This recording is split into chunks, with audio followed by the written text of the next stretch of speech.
Silahkan duduk. Puji Tuhan.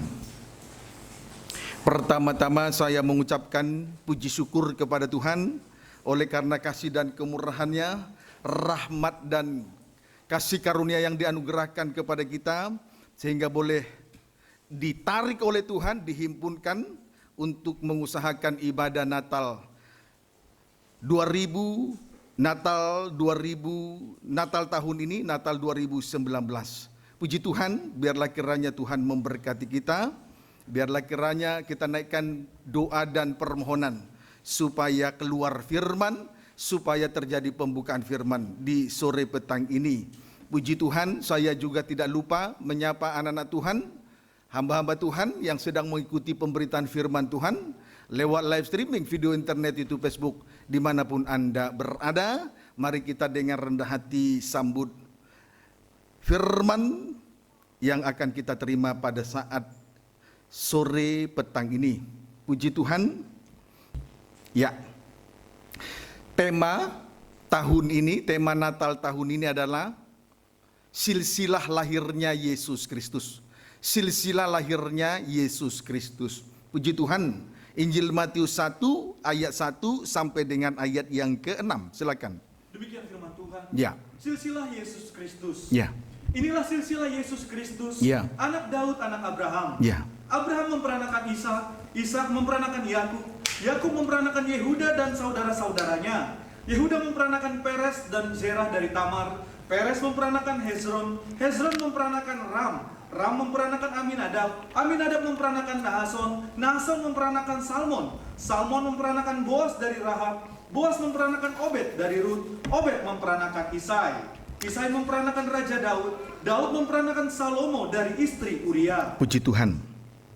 Silsilah Yesus Kristus, anak Daud, anak Abraham. Silsilah Yesus Kristus, anak Daud, anak Abraham. Dari Abraham sampai Daud ada 14 keturunan. Lanjut ayat 17. Jadi seluruhnya ada 14 Ya. keturunan. Ya. Dari Abraham sampai Ya. Daud. Abraham sampai Daud, terus 14 keturunan dari Daud sampai pembuangan ke Daud Babel. sampai pembuangan ke Babel, terus Dan 14 keturunan dari pembuangan ke Babel Ya. sampai Kristus. lalu 14 keturunan dari pembuangan ke Babel sampai Kristus. Puji Tuhan. Haleluya. Saudara, kita ini setelah Adam dan Hawa jatuh dalam dosa, puji Tuhan, mereka diusir dari Taman Eden, bagaikan kita dilemparkan di dunia ini. Seperti bangsa Israel dibuang ke Babel. Tetapi puji Tuhan, Yesus Kristus lahir. Amin. Puji Tuhan, Yesus Kristus lahir. Amin. Puji Tuhan. Haleluya. Kemudian, silsilah Yesus Kristus terkait dengan 4 rahim perempuan bangsa kafir. Kemudian, silsilah Yesus Kristus terkait dengan 4 rahim perempuan bangsa kafir. Yakni 1, tadi sudah dibaca, Tamar, 2, Rahab, 3, Rut, 4, Isai, istri Uria orang Het atau Betseba. Puji Tuhan. Namun 14 keturunan yang pertama, yakni Abraham sampai Daud, hanya ada 3 perempuan bangsa kafir yang tercatat. 1, Tamar, 2, Rahab, 3, Rut. Amin. Puji Tuhan. Secara khusus Natal 25 Desember 2019 kita akan melihat pribadi dari Rut. Secara khusus Natal tahun ini kita akan melihat pribadi daripada Rut. Puji Tuhan. Pertanyaannya, siapakah Rut ini? Pertanyaannya, siapakah Rut ini? A. 1 dari 4 rahim perempuan bangsa kafir yang terkait dengan silsilah lahirnya Yesus Kristus. B. Rut adalah menantu Naomi yang ditinggal mati oleh Mahlon suaminya, anak laki-laki Naomi yang pertama. Pendeknya, Rut adalah seorang janda. C. Rut adalah bangsa Moab atau bangsa kafir. Di dalam kitab Rut, selanjutnya perhatikan, di dalam kitab Rut, nama Rut selalu dikaitkan dengan kata Rut perempuan Moab. Di dalam kitab Rut, nama Rut selalu dikaitkan dengan kata Rut perempuan Moab. Dibuktikan dengan ayat-ayat sebagai berikut. Puji Tuhan.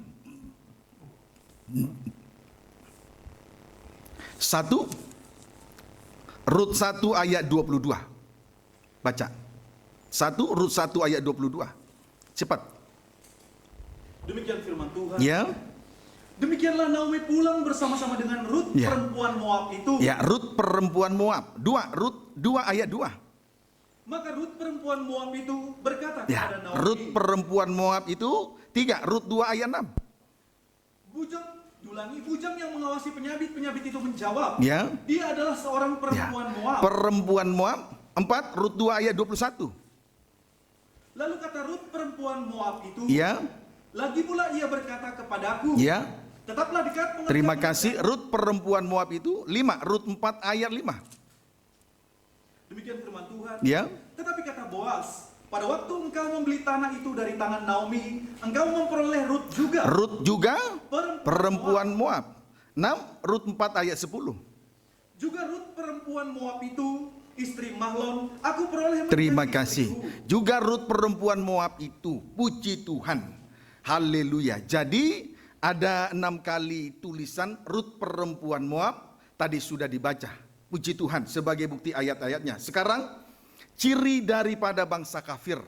Ciri daripada bangsa kafir atau bangsa Moab. Angka Romawi pertama, hidup dalam penyembahan berhala. Angka Romawi pertama, hidup dalam penyembahan berhala. Angka Romawi kedua, hidup dalam dosa kenajisan. Angka Romawi kedua, hidup dalam dosa kenajisan. Pada Natal kaum muda remaja telah saya terangkan mengenai hidup dalam penyembahan berhala. Berarti kesempatan sore ini kita akan melihat keterangan angka Romawi kedua, hidup dalam dosa kenajisan. Hidup dalam dosa kenajisan. Mari kita lihat sebagai pembuktiannya Kejadian pasal 19. Kejadian pasal yang ke-19. Bantu doa ya. Amin. Puji Tuhan. Kejadian 19 ayat 36 sampai dengan 38. Baca. Demikian firman Tuhan. Ya, boleh baca ayat 35 terlebih dahulu. Penulisan ayat 36 sampai 38. Baca ayat 35 mulai. Lot dan kedua anaknya perempuan. Puji Tuhan. Ya. Demikianlah juga pada malam itu, Ya. mereka memberi ayah mereka minum anggur. Ya. Lalu bangunlah yang lebih muda Ya. untuk tidur dengan ayahnya. Terus? Dan ayahnya itu tidak mengetahui Ya. ketika anaknya itu tidur dan ketika ia bangun. Ayat 36 sampai 38. Lalu mengandunglah kedua anak Ya. Lot itu dan Kedua ayah mereka. putri Lot dari ayah mereka. Terus? Yang lebih tua melahirkan seorang anak laki-laki Ya. dan menamainya Moab. Moab. Terus? Dialah bapa orang Moab yang sekarang. Puji Tuhan. Terus? Yang lebih muda pun melahirkan seorang anak laki-laki Ya. dan menamainya Ben-Ami. Ya. Dialah bapa Bani Amon yang Puji sekarang. Tuhan. Lalu mengandunglah kedua putri Lot dari Lot ayah mereka sendiri. Kedua putri Lot, baik yang tertua maupun yang kedua, yang bungsu, mengandung dari Lot ayah mereka. Jadi putri Lot yang tertua melahirkan anak laki-laki dan menamainya Moab. Dialah bapa orang Moab yang sekarang. Sedangkan putri Lot yang kedua melahirkan anak laki-laki juga dan menamainya Amon. Jadi saudara, Moab dan Amon yang merupakan permulaan dari bangsa kafir. Jadi kesimpulannya, Moab dan Amon yang merupakan permulaan daripada bangsa kafir. Pendeknya, Moab lahir oleh karena kenajisan Lot dan putrinya yang tertua. Pendeknya, saudara, Moab lahir oleh karena kenajisan Lot dan putrinya yang tertua. Jadi, benih yang tertanam pada rahim putri Lot yang tertua adalah benih yang disertai dengan roh kenajisan. Maka tentu anak yang dilahirkan itu akan nanti lahir di dalam kenajisan. Nah, inilah ciri bangsa kafir, bangsa Moab. Amin, saudara. Bilangan 25. Bilangan 25.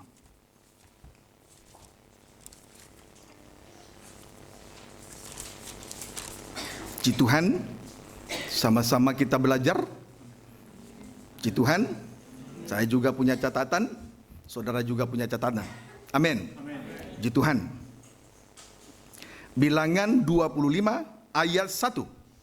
Demikian firman Tuhan. Ya, Israel menyembah Baal Peor. puji Tuhan. Terus? Sementara Israel tinggal di Sitim, Ya. mulailah bangsa itu berzina dengan perempuan-perempuan Moab. Puji Tuhan.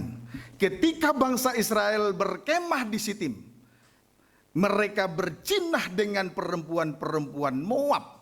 Jadi sampai kapanpun bangsa Moab atau bangsa kafir tetap hidup di dalam dosa kenajisannya. Bangsa Moab atau bangsa kafir, bangsa yang tidak mengenal Tuhan, sampai kapanpun pasti hidup dalam kenajisan. Tidak bisa tidak, pasti hidup dalam kenajisan.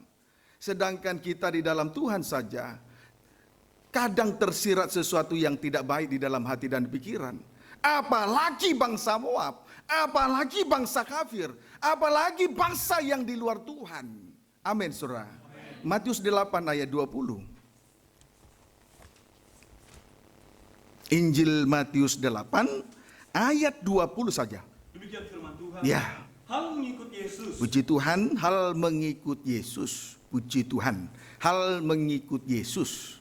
Perhatikanlah ayat 20. Yesus berkata kepadanya, Ya. serigala mempunyai liang Serigala mempunyai liang. dan burung mempunyai sarang. Ya. Tetapi anak manusia tidak mempunyai tempat untuk meletakkan kepalanya. Puji Tuhan. Tubuh tanpa kepala selain menjadi liangnya serigala, juga menjadi sarangnya burung. Tubuh tanpa kepala selain menjadi liangnya serigala, juga menjadi sarangnya burung. Burung menunjuk roh najis.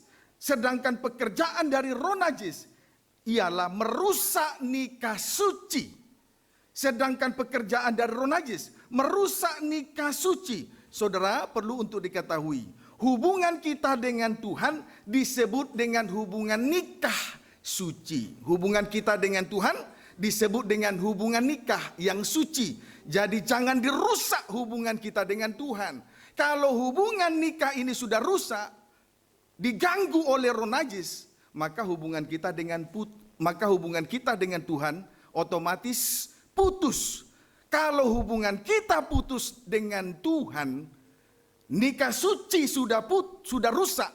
Hubungan kita dengan Tuhan sudah putus. Di situ seringkali terjadi penyangkalan demi penyangkalan. Dan tanpa merasa berdosa, di situ seringkali terjadi penyangkalan. Kalau hubungan gereja dengan Tuhan sudah putus, karena nikah suci sudah rusak, maka di situ terjadi penyangkalan demi penyangkalan. Dan tidak merasa diri berdosa. Kiranya dapat dipahami dengan baik. Amin. Puji Tuhan. Sementara saudara, baik, langsung saja Wahyu 18 ayat 2.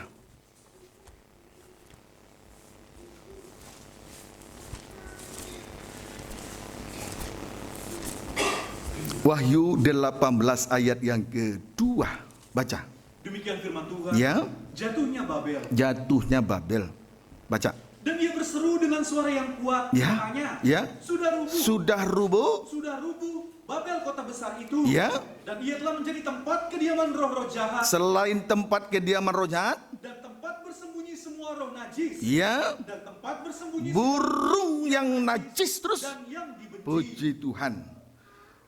Tubuh Babel ternyata tadi di sini Babel adalah tempat bersembunyinya semua yang najis, yaitu burung-burung yang najis. Berarti tubuh Babel terbentuk karena roh najis. Ternyata tubuh Babel terbentuk karena roh najis.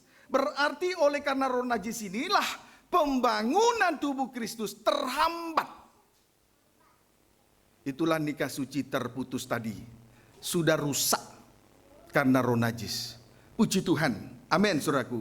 Padahal perjalanan rohani kita di atas muka bumi ini berakhir pada pesta nikah anak domba. Itu harus diketahui. Ibadah dan pelayanan ini tidak berakhir hanya sebatas berkat, diberkati, dan tidak salah mujizat terjadi. Tetapi kalau hanya sebatas di situ, salib tidak ditegakkan, maka itu adalah ibadah pelayanan yang menyesatkan. Tidak sampai kepada sasaran akhir dari perjalanan rohani kita di atas muka bumi ini. Amin, saudara. Puji Tuhan, kiranya dapat dipahami dengan baik. Jadi sekali lagi saya sampaikan dengan tandas bahwa perjalanan rohani kita di atas muka bumi ini sebetulnya berakhir pada pesta nikah anak domba. Sesuai dengan Wahyu pasal 19 ayat 6 sampai dengan 8.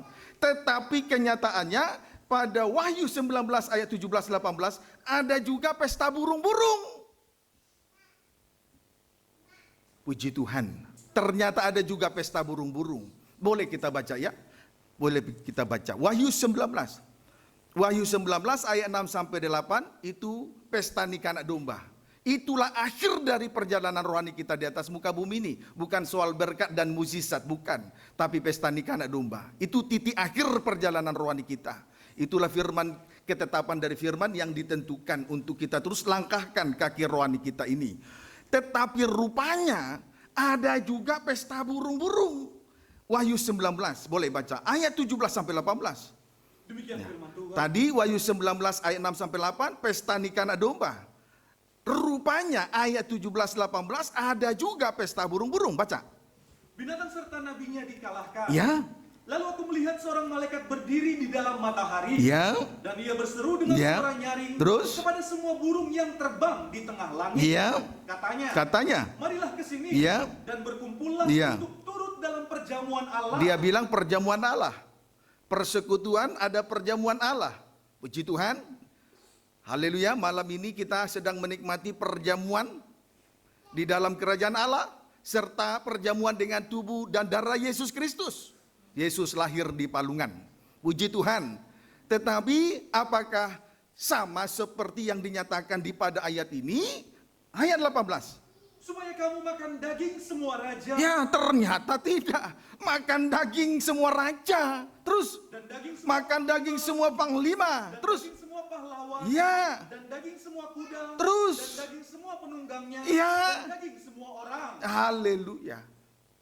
Ternyata perjamuan di sini bukan perjamuan menikmati firman Allah, bukan perjamuan menikmati tubuh dan darah, tetapi kenyataannya di sini perjamuan di dalam pesta seks. Dia bilang itu perjamuan. Jadi sudah sekarang ini banyak orang pesta, mereka bilang pesta, tapi ternyata seks bebas.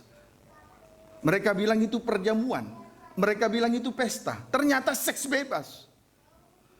Seks bebas terjadi kepada prajurit, tentara, semua sedang berlangsung. Kiranya dapat dipahami dengan baik. Sebab itu saudara, sungguh-sungguh di hari-hari ini. Amin saudara. Puji Tuhan. Sidang jemaat juga saya tekankan, tergembala dengan sungguh-sungguh. Jangan liar. Jangan beredar-edar. Sebentar di tempat ini, sebentar di tempat itu. Harus satu penggembalaan dengan satu gembala. Supaya pengertiannya jangan banyak. Puji Tuhan. Lihat saja. Mereka berkata itu perjamuan dengan Allah. Dunia juga begitu. Mari kita mengadakan pesta. Tapi seks bebas. Kan sudah akal-akalan dari setan. Puji Tuhan. Inilah kehidupan dari bangsa Moab, bangsa kafir. Inilah kehidupan dari bangsa yang tidak mengenal Tuhan. Pasti akan berakhir dengan pesta, tapi seks bebas. Hubungan kita dengan Tuhan jadi rusak, terputus. Pada saat hubungan dengan Tuhan terputus, disitulah seringkali terjadi penyangkalan demi penyangkalan. Dan ketika dia menyangkali Tuhan, dia tidak merasa diri berdosa. Itu lagi yang lucu. Puji Tuhan. Biar kita terus mempertahankan hubungan nikah suci dengan Tuhan ya. Biar kita pertahankan hubungan nikah suci dengan Tuhan ya. Puji Tuhan. Kristus kepala, dia suami.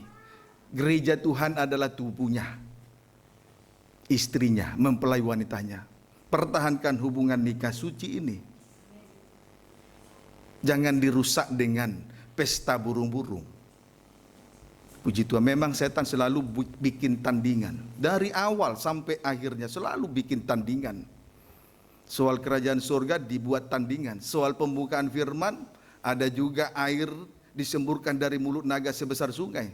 Tandingan dari Wahyu 22 ayat 1. Semua dibuat tandingan. Setan juga berkata, yang ada, kemudian tidak ada, muncul lagi dari jurang maut.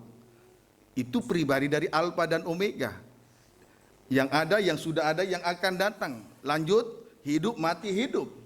Seolah-olah dia sama seperti Yesus yang juga hidup, mati di atas kayu salib, sampai kepada Omega, hidup lagi.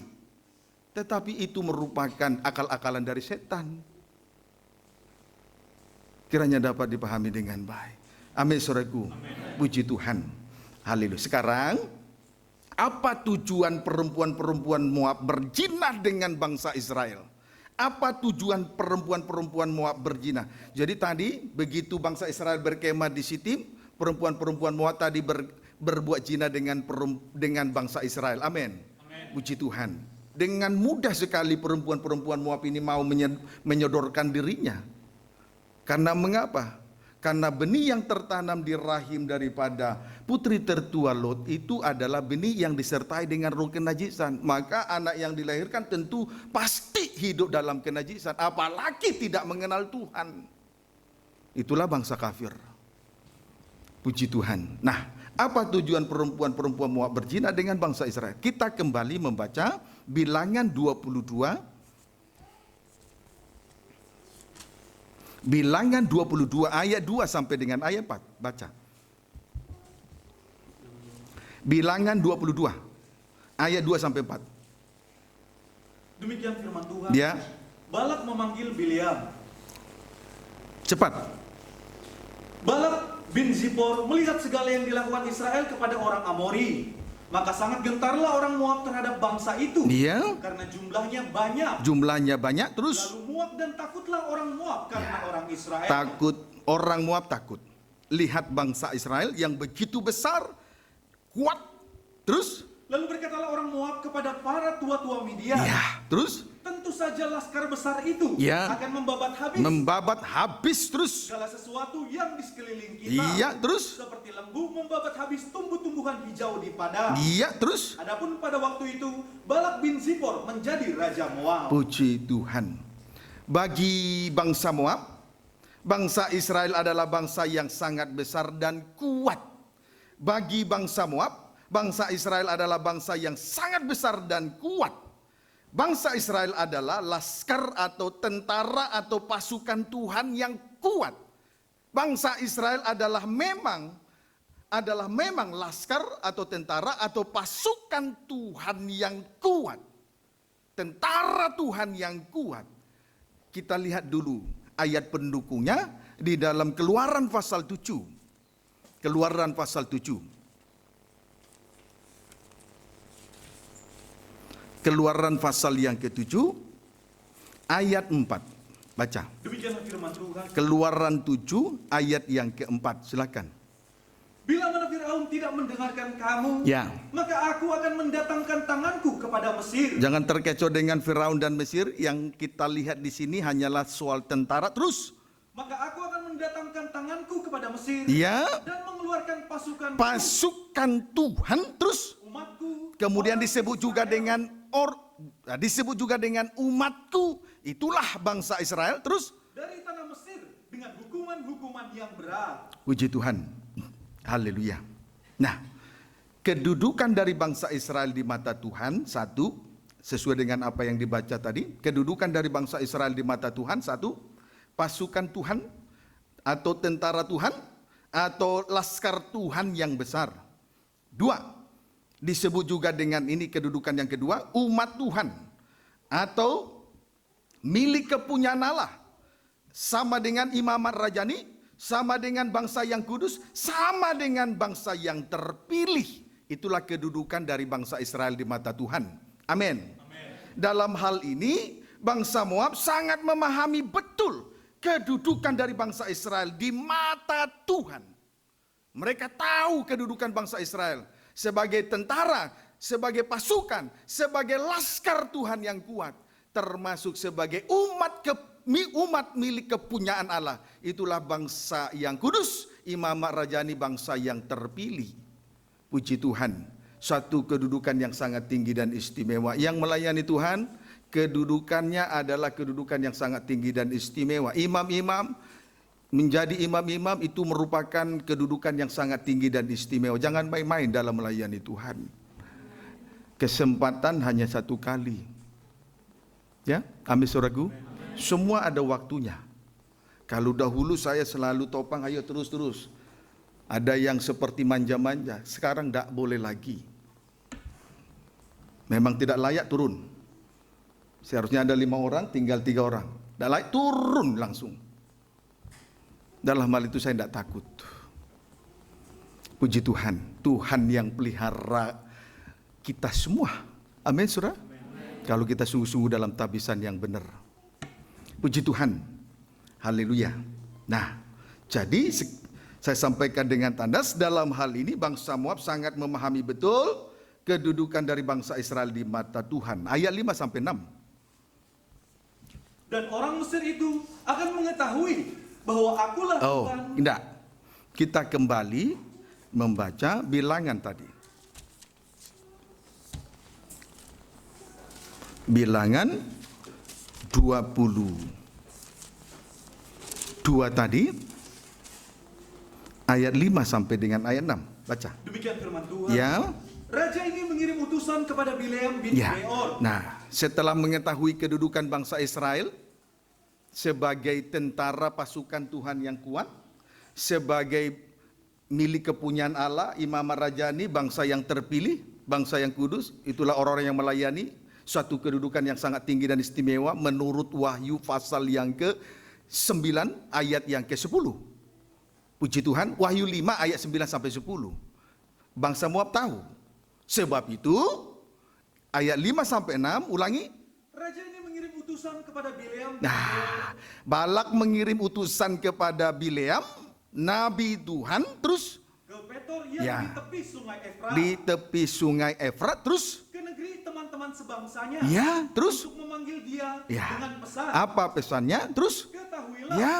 ada suatu bangsa keluar dari Mesir. Bangsa apa? Terus Sungguh, sampai tertutup permukaan bumi olehnya. puji Tuhan, luar biasa. Bayangan kata-kata ini luar biasa. Terus Dan mereka sedang berkemah di depanku. di sitim ayat 6. Karena itu datanglah Iya. dan kutuk bangsa itu Kutuki bagiku, bangsa Israel, terus bangsa yang besar, terus sebab mereka lebih kuat Ya. daripadaku. dia tahu kedudukan bangsa Israel. Moab tahu.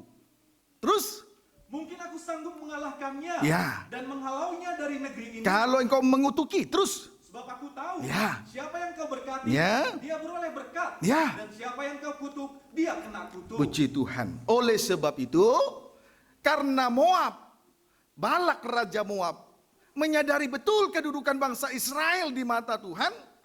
Oleh sebab itu, Balak meminta supaya Bileam mengutuki bangsa Israel. Balak meminta kepada Bileam untuk mengutuki bangsa Israel. Sebab ia ingin mengalahkan bangsa Israel. Kalau dia tanpa bantuan daripada Balak, ia sadar dia tidak mungkin dapat mengalahkan bangsa yang besar, bangsa yang kuat. Haleluya. Puji Tuhan, hari-hari ini kita sedang berada dalam zona war, zona peperangan maksudnya. Puji Tuhan, setiap hari kita sedang berjuang, tetapi bukan melawan darah daging, bukan berjuang melawan sesama manusia, tetapi perjuangan kita melawan roh-roh jahat di udara dengan segala tipu dayanya. Amin, saudara. Amin. Puji Tuhan. Haleluya. Sebab itu perhatikan sungguh-sungguh. Seorang pelayan Tuhan disebut tentara Tuhan. Seorang pelayan Tuhan, imam, kedudukannya sangat tinggi dan istimewa. Perhatikan itu. Amin. Amin. Puji Tuhan. Kedudukan yang sangat tinggi berarti kuat. Tidak ada orang yang jabatannya tinggi, kedudukannya tinggi, lemah. Tidak. Kedudukan yang sangat tinggi itu pasti kuat. Tentara yang kuat, pasukan Tuhan yang kuat. Tapi kalau melayani Tuhan lemah kepada dosa kenajisan, wah, jangan dulu melayani Tuhan. beribadah sungguh-sungguh, tapi jangan dulu melayani Tuhan. Amin, saudara.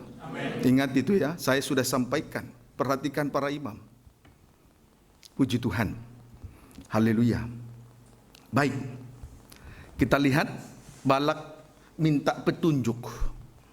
Siapa yang kau berkati, dia diberkati, dia kuat. Siapa yang kau kutuki, dia akan mudah saya kalahkan. Puji Tuhan. Wahyu 2 ayat 14.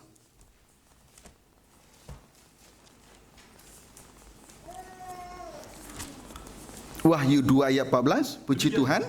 Baca. Firman Tuhan. Wahyu 2 ayat 14. Baca. Tetapi aku mempunyai beberapa keberatan terhadap engkau. Puji Tuhan. Terus. Di antaramu ada Ya. beberapa orang yang menganut ajaran Bileam, Apa ajaran Bileam? Terus. yang memberi nasihat Ya. kepada Balak Memberi nasihat kepada Balak. Terus. untuk menyesatkan orang Israel, Iya. Terus. supaya mereka makan persembahan berhala Ya. dan berbuat zina. Ini nasihat daripada Bileam kepada Balak. Untuk menyesatkan orang Israel, yaitu dalam hal makan persembahan berhala dan berbuat zina. Nah, inilah dipesankan. Sudah kasih saja perempuan-perempuan itu kepada tentara-tentara pasukan Tuhan. Puji Tuhan. Haleluya. Dengan demikian nanti barulah Moab bisa mengalahkan bangsa Israel. Nah, inilah nasihat daripada Bileam kepada Balak. Kasih perempuan-perempuan. Ayo, supaya berzina, bangsa Israel berzina. Cari kasih yang cantik-cantik. Nah, hebat loh Bileam ini. Hamba Tuhan kalau tidak dalam tabisan yang benar, hati-hati. Tidak mencari dosa kenajisan, tapi dosa kenajisan sudah menyodorkan diri. Puji Tuhan. Haleluya. Ini termasuk kepada saya. Ini termasuk kepada saya. Puji Tuhan. Kiranya dapat dipahami dengan baik. Amin. Haleluya. Puji Tuhan. Pendeknya, saudara, nasihat Bileam kepada Balak adalah untuk menyesatkan bangsa Israel dan makan persembahan berhala dan berbuat zina. Pendeknya, kenajisan adalah jalan satu-satunya untuk menghancurkan kekuatan dari tentara Tuhan, sekaligus menghambat pembangunan tubuh Kristus. Puji Tuhan. Ulangan 23 ayat 4. Ulangan 23 ayat 4.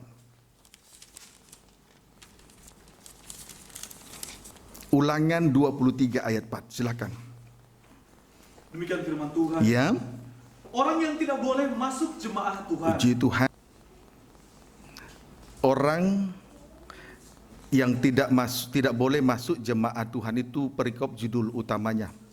Pasal 23. Kita ini sudah masuk dalam jemaat Tuhan, betul? Bersyukur. Kalau tidak diakui dari menjadi anggota tubuh, wah, sama seperti bangsa Moab di luar Tuhan. Itulah bangsa kafir. Sebetulnya bangsa Indonesia adalah bangsa kafir. Tapi nyatanya sore ini kita menjadi jemaat Tuhan. Keluarga Allah sidang jemaat GPT Betania Seranda Cilegon. Semua kemurahan Tuhan, saudara. Amin, saudara. Puji Tuhan. Bersyukur. Apalagi kalau sudah disebut tentara Tuhan. Apalagi kalau kedudukannya sudah berada di tempat yang tinggi dan istimewa. Imam Ar-Rajani. Menjadi imam-imam bagi Allah. Puji Tuhan. Baca ayat yang keempat.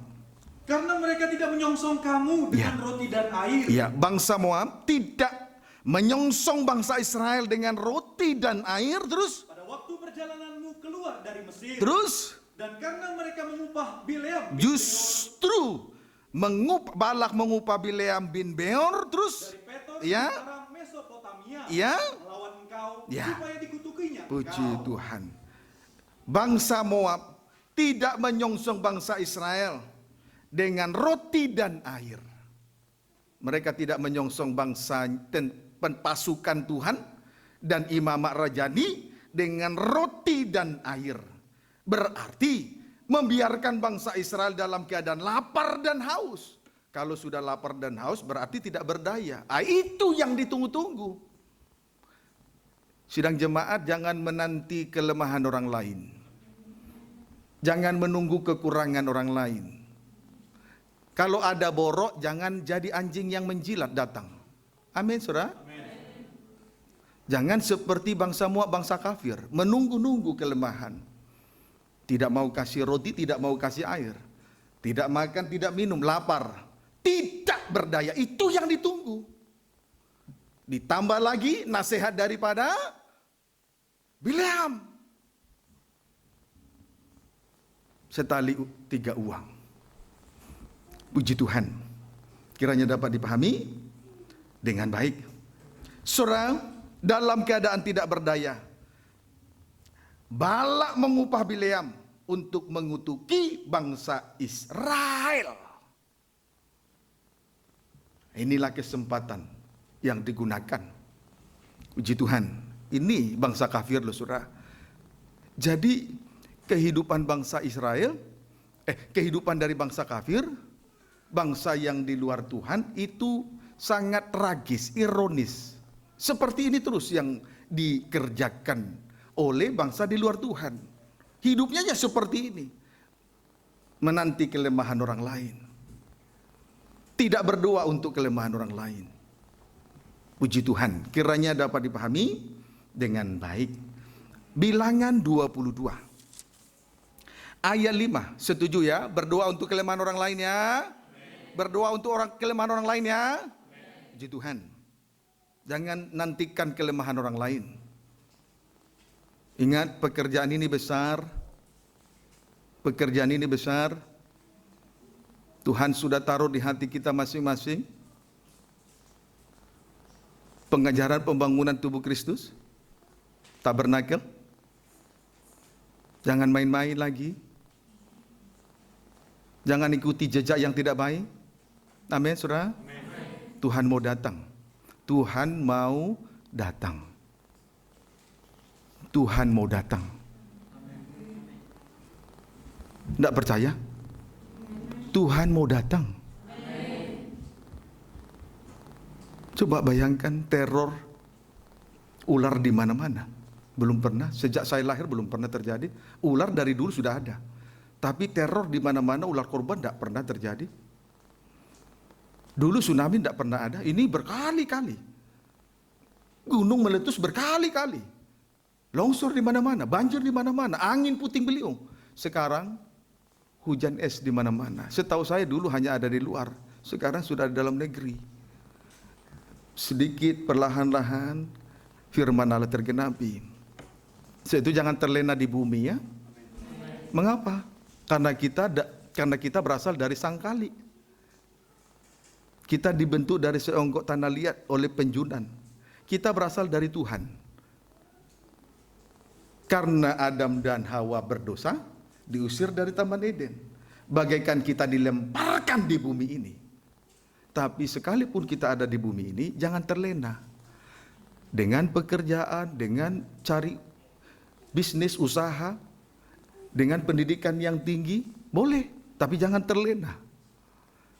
Karena tanah air kita adalah tanah air surgawi. Dari situ kita berasal, harus kembali ke situ. Kita ini sementara saja, jadi jangan terlena. Boleh kerja, jangan terlena. Boleh menempuh pendidikan tinggi, jangan terlena. Dari Tuhan harus kembali ke Tuhan. Kita sementara saja di bumi ini. Kita harus kembali ke tanah air surgawi. Ya, amin saudara. Puji Tuhan. Saya bersyukur 2 saudara kita sedang beribadah bersama dengan kita. Saya berdoa mereka boleh mengerti firman. Mungkin selama ini mendengar firman 2-3 ayat disertai si kancil, si buaya, si kura-kura. Tapi ingat, si kura-kura tidak bawa kita masuk surga. Yang benar ayat menjelaskan ayat. Murni pribadi Yesus Kristus. Amin, saudara. Puji Tuhan. Haleluya. Nah, sudah dibaca bilangan 22 ayat 5 sampai 6? Belum. Baca. Demikian firman Tuhan. Ya. Raja ini mengirim utusan kepada Bileam bin Beor Ya. ke Petor yang di tepi sungai Efrat. Nah, di tepi sungai Efrat. Posisi dari Balak tadi, posisi dari Bileam tadi, waktu Balak mengutus utusannya berada di tepi sungai Efrat. Terus ke negeri teman-teman sebangsanya Ya. untuk memanggil dia Ya. dengan pesan, ketahuilah ada suatu bangsa keluar dari Mesir. Tadi Bilangan 22 ayat 5 sampai dengan 6. Demikian firman Tuhan. Ya. Raja ini mengirim utusan kepada Bileam di Ya. Beor, Ya. ke Petor Ke yang Petor, di tepi sungai di Efrat, tepi sungai Efrat, terus ke negeri teman-teman sebangsanya Ya. untuk memanggil dia untuk memanggil Bileam, terus dengan pesan, ya, ketahuilah Ya.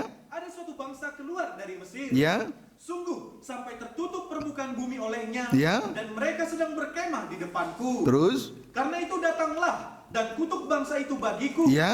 sebab mereka lebih kuat daripadaku. Ya. Mungkin aku sanggup mengalahkannya Ya. dan menghalaunya dari negeri ini. Ya. Sebab aku tahu siapa yang kau berkati, dia beroleh berkat. Ya. Dan siapa yang kau kutuk, dia kena kutuk. puji Tuhan. Haleluya. Saudara, singkatnya dari apa yang sudah dibaca, Balak meminta supaya Bileam mengutuki bangsa Israel.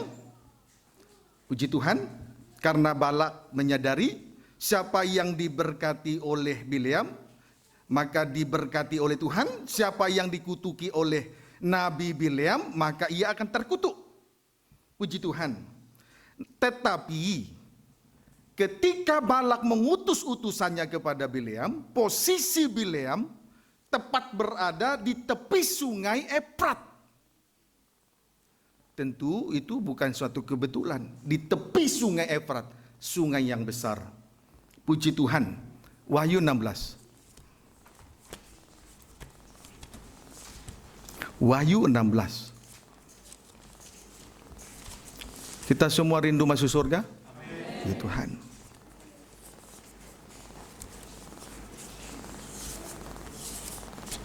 Puji Tuhan. Wahyu 16 ayat 12 sampai 14.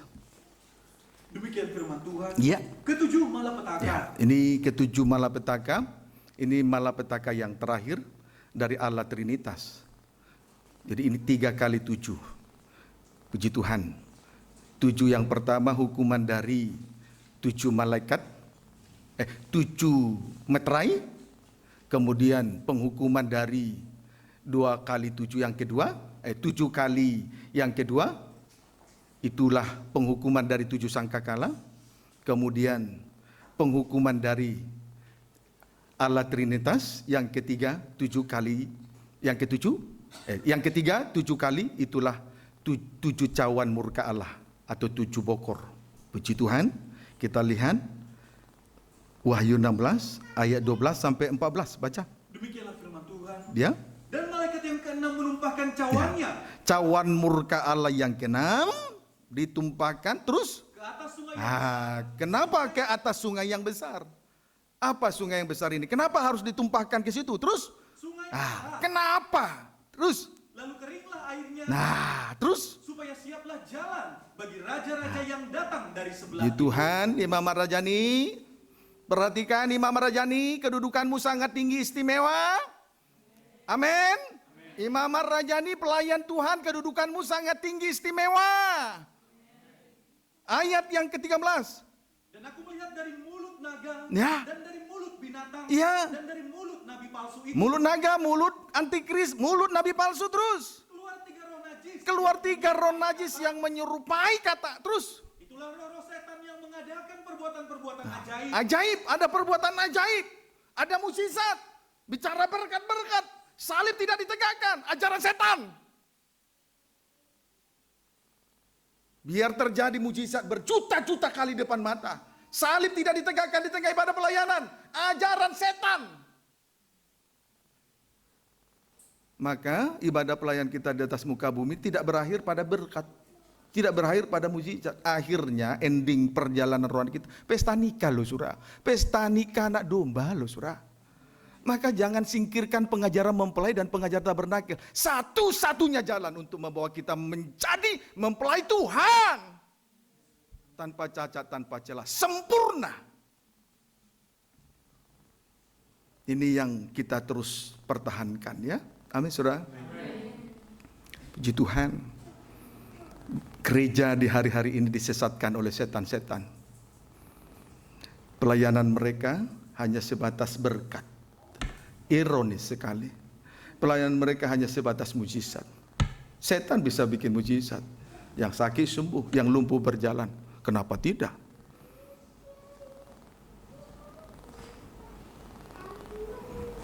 Tapi banggalah kepada salib yang mengubahkan hidupmu. Amin. Puji Tuhan. Haleluya. Puji Tuhan. Nah, terus baca. Itulah roh-roh setan yang mengadakan perbuatan-perbuatan ajaib. Mujizat toh?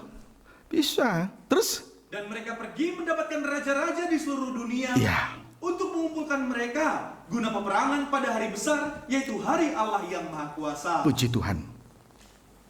Jadi, di sini ada perbuatan ajaib, tetapi yang disertai dengan roh-roh najis, itulah roh-roh setan. Dapat dipahami, saudara?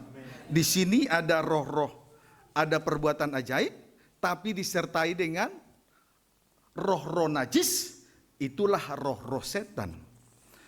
Maka saudara, sama seperti Bileam memberi nasihat, tetapi nasihat yang disertai dengan roh najis.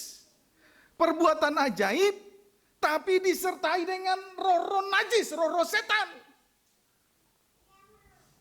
Sama kan dengan Bileam, sinkron. Betul? Ada nasihat, tapi disertai roh najis. Seharusnya nasihat firman itu menghibur, menasihati,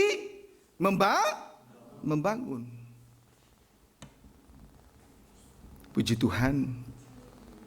Haleluya. Tetapi setelah cawan murka Allah yang keenam ditumpahkan ke sungai yang besar, yaitu sungai Prat, keringlah sungai itu, barulah siap raja-raja dari timur. Selama kenajisan itu masih berkuasa di bumi ini, maka kenajisan akan merusak hubungan intim dengan Tuhan, merusak nikah suci, sehingga hubungan gereja dengan kepala terputus. Terjadilah banyak penyangkalan demi penyangkalan, dan ketika terjadi penyangkalan demi penyangkalan, ia tidak merasa berdosa. Itulah keadaan dari bangsa kafir.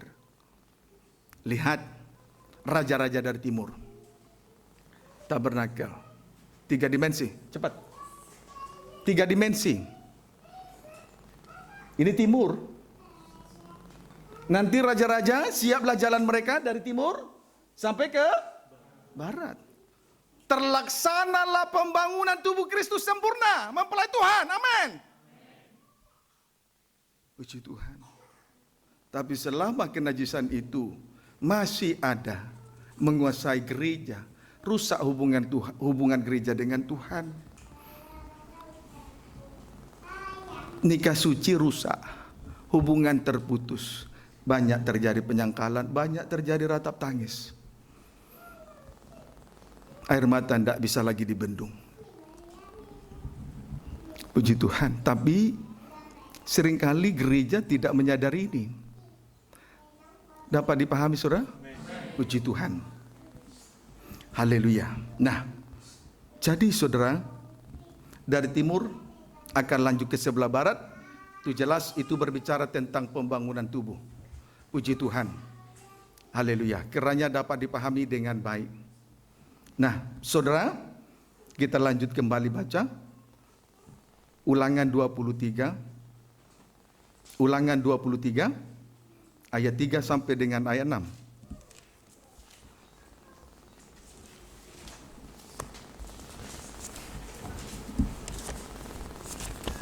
Ulangan 23. Ulangan 23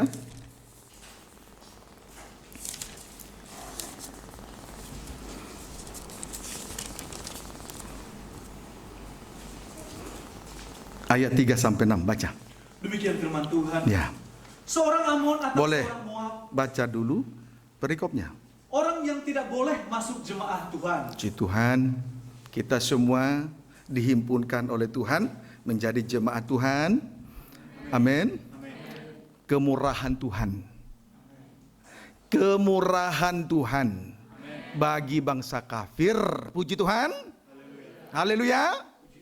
Puji Tuhan. Ayat 3 sampai 6. Demikian firman Tuhan. Ya. Seorang Amon atau seorang Moab, Ya. janganlah masuk jemaat Tuhan. Bangsa kafir tidak boleh masuk jemaat Tuhan.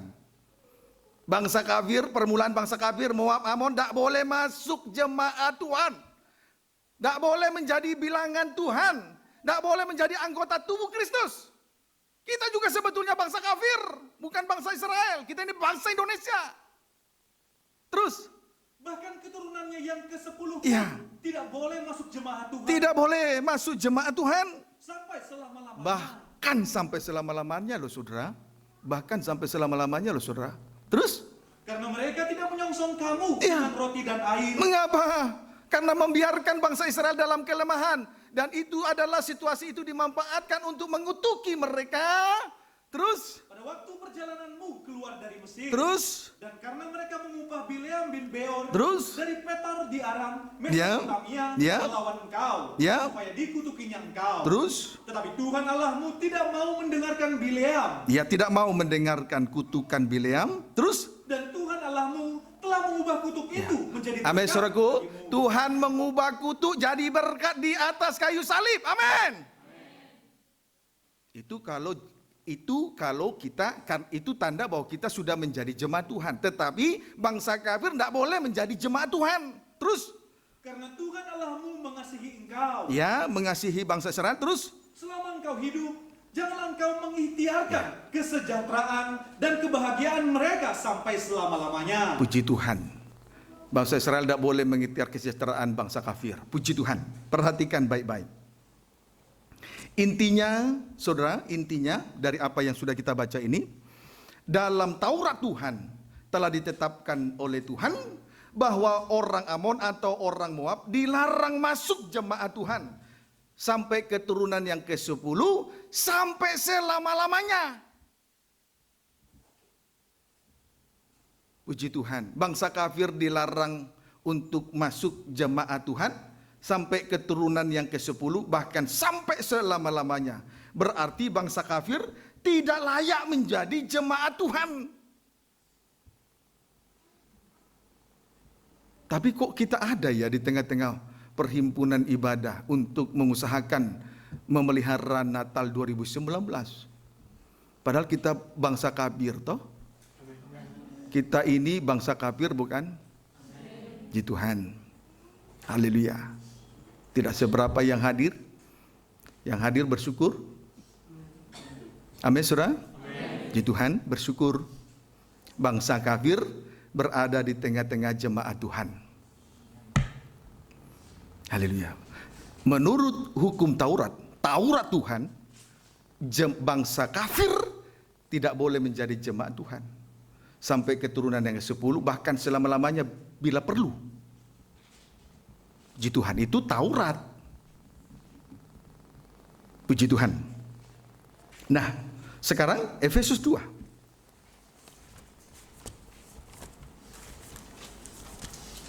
Efesus 2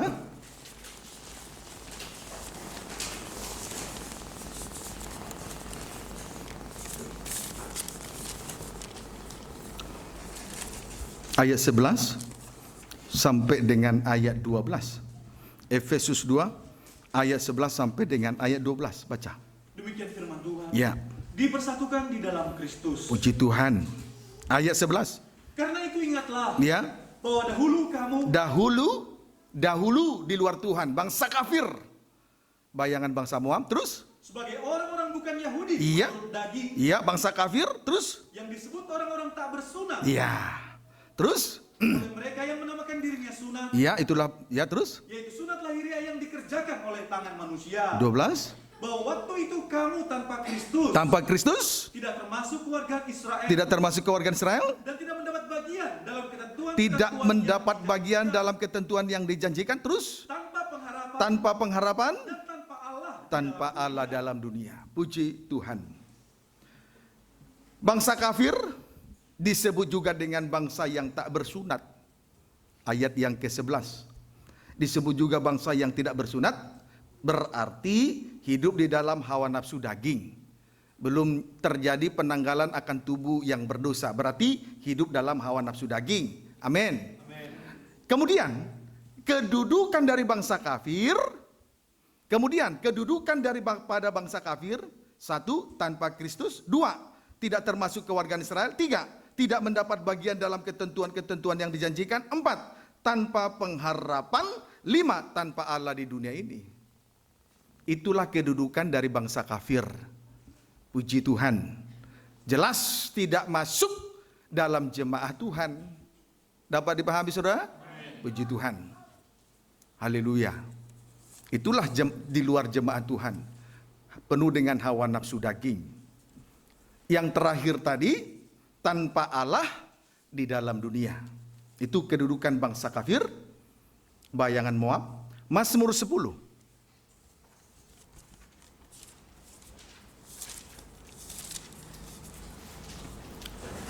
Ayat 2 sampai dengan ayat 4. Baca. Demikian firman Tuhan. Ya. Karena congkak orang fasik giat memburu orang-orang yang tertindas. Ya, congkak orang fasik memburu orang yang tertindas. Ya. Mereka terjebak dalam tipu daya yang mereka rancangkan. Ya. Terus? Karena orang fasik memuji-muji keinginan hatinya. Sombong, terus? Dan orang yang loba mengutuki dan menista Tuhan. Serakah juga, terus? Kata orang fasik itu dengan batang hidungnya ke atas. Terus? Allah tidak akan menuntut. Allah tidak akan menuntut. Kemudian? Tidak ada Allah. Mereka juga berkata, bangsa kafir juga berkata, tidak ada Allah. Terus? Itulah seluruh pikirannya. Puji Tuhan. Haleluya. Allah tidak akan menuntut. Kemudian orang fasik berkata, tidak ada Allah. Itulah seluruh pikiran dari bangsa kafir atau orang fasik. Sehingga orang fasik menjadi sombong dan congkak. Sebab ketika mereka mengatakan Allah tidak akan menuntut dan tidak ada Allah, itu disertai dengan batang hidung naik ke atas. Kalau batang hidung naik saat berbicara itu sombong, congkak. Saudara, lihat dulu. Semua lihat sini. Ketika saya buka kacamata, saya tidak bisa lagi melihat. Tapi supaya saudara bisa melihat seperti apa kesombongan, kecongkakan. Kalau berbicara dan berkata, Allah tidak menuntut, tidak ada Allah, itu kan sombong toh saudara. Oh. Betul? Ya Allah. Jelek loh.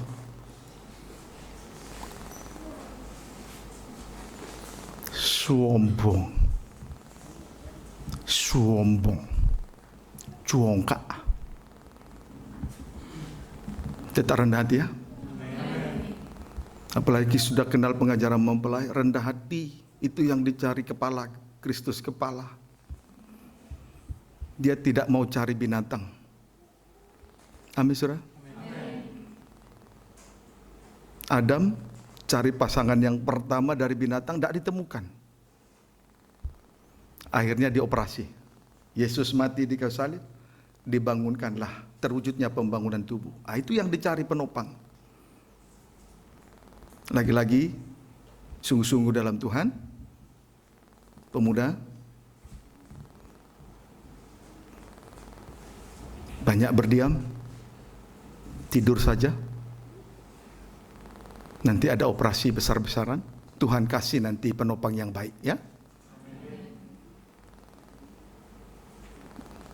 Dalam keadaan berdiam diri, engkau bisa melihat penopang yang baik. Puji Tuhan. Sebaliknya, perempuan, pemudi, lihat yang berdiam diri, jangan yang mudah gelisah gusar, kecewa, putus asa. Nanti habis nanti nikahmu. Puji Tuhan. Amin. Nah, jadi saudara, tidak ada Allah, itulah seluruh pikiran dari orang fasik, bangsa kafir, sehingga orang fasik menjadi sombong, congkak, pongah, tidak tahu diri. Puji Tuhan. Perlu untuk diketahui, barang siapa meninggikan diri, ia akan direndahkan oleh Tuhan. Injil Matius pasal 23 ayat 2, Injil Matius 23 ayat 12. Puji Tuhan. Tempat yang paling rendah ialah di dalam api neraka, sama dengan binasa sampai selama-lamanya.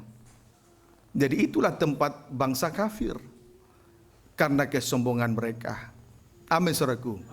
Barang siapa meninggikan diri, ia akan direndahkan oleh Tuhan. Injil Matius 23 ayat 12. Tempat yang paling rendah itu ya neraka selama-lamanya, binasa sampai selama-lamanya. Kiranya dapat dipahami dengan baik.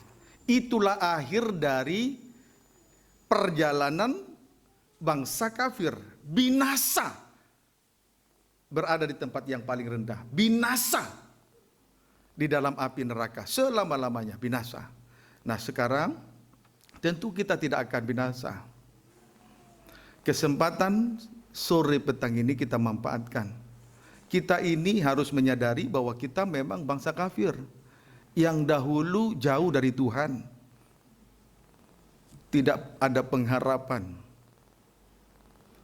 tanpa Allah di dalam dunia. Binasa ujung-ujungnya. Karena disertai dengan kesombongan. Hidup dalam kenajisan, ditambah lagi dengan kecongkakan, pongah. Tidak tahu diri, tidak sadar diri. Binasa. Tentu kita tidak mau binasa seperti binatang. Binatang ada hanya untuk dimusnahkan. Amin, saudara? Puji Tuhan. Baik. Jalan keluarnya. Jalan keluarnya. Atau solusi supaya lepas dari kebinasaan.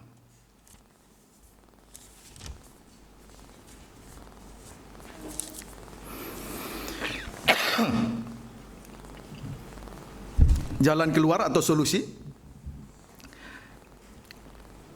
menurut pembagian dari Rut pasal 1. Ya, saudara tulis saja. Menurut pembagian dari Rut pasal 1. Rut pasal 1 ayat 1 sampai dengan ayat 6 itu berbicara Naomi berada di Moab dan kematian Elimelek sang suami, kemudian kematian kedua anak laki-lakinya yakni Maalon dan Kilion setelah menikah atau setelah mengambil istri orang Moab. Itu ayat 1 sampai 6. Amin. Puji Tuhan. Kemudian ayat 7 sampai dengan ayat 18. Karena kalau kita baca terlalu banyak. Ayat 7 sampai dengan ayat 18, Naomi pulang ke Bethlehem, tanah Yehuda. Diikuti oleh kedua menantunya, yaitu Rut dan Orpah. Kedua-duanya janda. Mertua janda, dua menantu janda. Namun untuk masuk ke kota Bethlehem, terlebih dahulu menghadapi ujian. Baik Rut maupun Orpah harus terlebih dahulu menghadapi ujian. Puji Tuhan. Di dalam hal pengikutan ke Bethlehem, Rut dan Orpah 3 kali diuji oleh Naomi. Di dalam hal pengikutan ke Bethlehem, Rut dan Orpah 3 kali diuji oleh Naomi. 1, Rut 1 ayat 8 sampai 10, baca. Atau tidak usah dibaca, tulis saja langsung.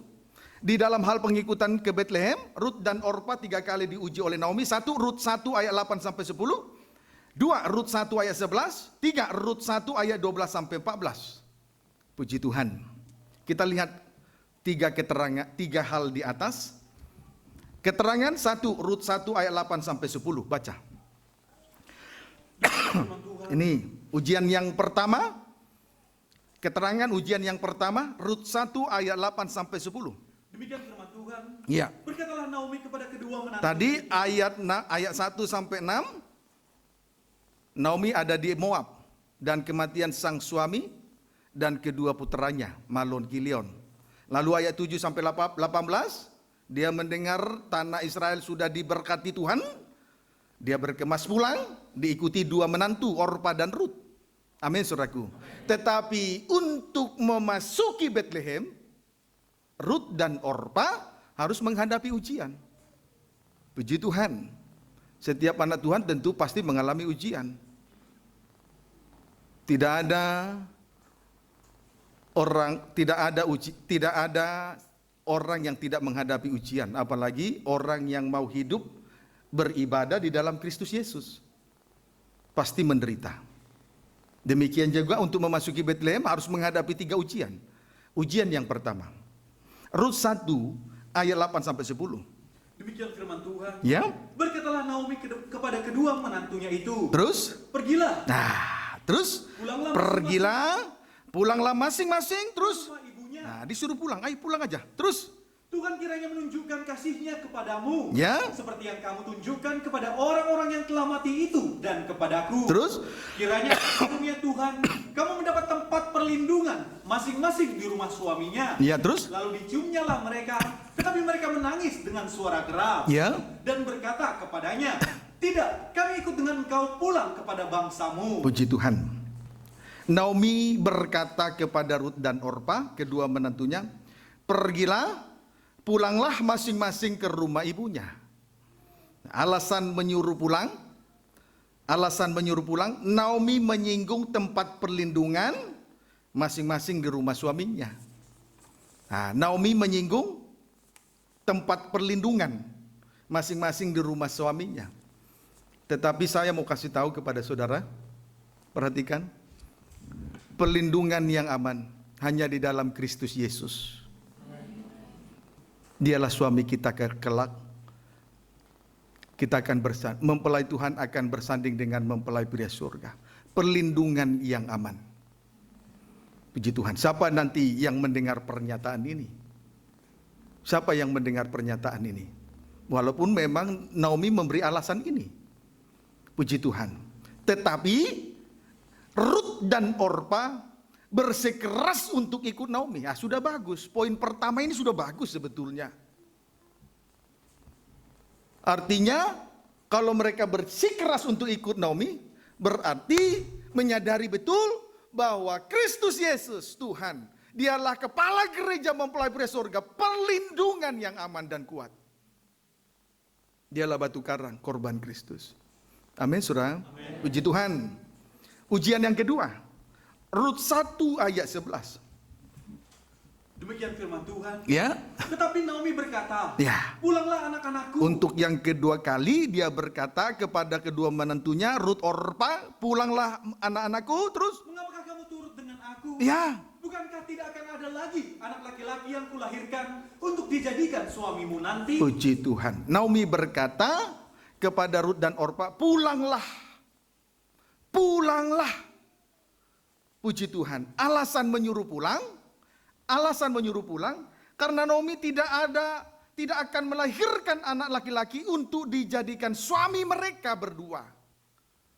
Karena dia tidak mungkin lagi bersuami dan melahirkan anak laki-laki untuk dijadikan suami bagi Rut dan Orpa. Itu alasannya. Puji Tuhan. Tetapi mereka juga tidak menanggapi ujian yang kedua ini. Berarti lolos. Puji Tuhan. Haleluya. Mereka tetap merindu untuk tetap menjadi mempelai Tuhan. Amin. Nah, itu ujian yang kedua. Sekarang ujian yang ketiga. Rut 1 ayat 12 sampai 13. Pulanglah anak-anakku. Ya. Pergilah. Ya. Sebab sudah terlalu tua aku untuk bersuami. Ya, terus Seandainya pikirku ada harapan bagi Naomi, terus dan sekalipun malam ini aku bersuami, ya. bahkan sekalipun aku masih melahirkan anak laki-laki, Terus masakan kamu menanti sampai mereka dewasa? ya. Terus Masakan karena itu kamu harus menahan diri dan tidak bersuami? ya. Janganlah kiranya demikian, Ya. anakku. Terus Bukankah jauh lebih pahit yang aku alami daripada kamu, sebab tangan Tuhan teracung terhadap aku? ya. Naomi berkata, pulanglah anak-anakku, pergilah. Ya, pulanglah anak-anakku, pergilah. Alasan Naomi menyuruh mereka pulang ialah tidak ada harapan. Naomi tidak dapat diharapkan lagi karena sudah terlalu tua untuk bersuami. Itu alasan pertama. Alasan berikutnya, menyuruh kedua menantunya pulang. Apa yang dialami oleh Naomi jauh lebih pahit dari apa yang dialami oleh Rut dan Orpa, kedua menantunya. Itu alasan kedua. Puji Tuhan. Nah, dengan ujian yang ketiga ini, maka kita lihat respon Rut dan Orpa. Terus baca. Menangis pula mereka dengan suara keras. Ya, menangis pula mereka, Rut, Orpa, dengan suara keras. Terus, Lalu Orpa mencium mertuanya itu minta diri. terus, Tetapi Rut tetap berpaut padanya. puji Tuhan, haleluya. Akhirnya, Orpa mencium Naomi, mertuanya itu, dengan maksud minta diri. Dengan kata lain, Orpa berhenti di tengah jalan untuk mengikuti Naomi, mertuanya, sampai ke Bethlehem. Puji Tuhan, haleluya. Singkatnya, Orpa akhirnya kembali ke Moab, justru pada saat berada di tengah-tengah perjalanan menuju Bethlehem. Dan hal itu sama artinya membuang-buang waktu, menyanyiakan kesempatan.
Emas, karena ia lebih memilih kembali kepada kekafiran.